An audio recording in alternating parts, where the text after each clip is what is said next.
Welcome to Let Me Fix This. Enjoy the video. You start by confirming prerequisites. Hardware meets minimums and Windows is updated. Install latest GPU drivers and Visual C++ redistributables because missing libraries often block launch. Once done, run the game as administrator and disable overlays like Steam, Discord, or GeForce Experience. These hooks can crash the launcher. Also turn off background recording and game DVR. These steps remove common permission and conflict issues, so the game can initialize its executable and load essential DLLs without interruption. Next, verify the game files with your client to replace corrupted or missing files. This fixes broken executables and assets. If you use mods, temporarily remove or rename custom DLLs because unofficial code often prevents launch.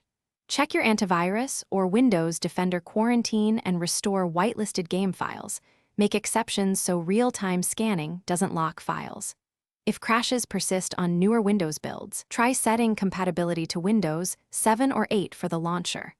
This alters runtime behavior and can resolve API mismatches.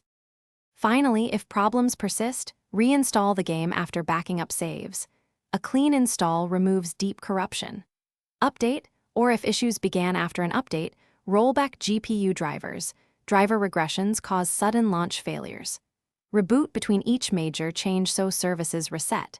If nothing helps, collect crash logs and Windows event viewer entries to diagnose further. This leads to targeted fixes. One key troubleshooting tip: create a new Windows user with admin rights and launch the game there, because profile corruption can block game initialization.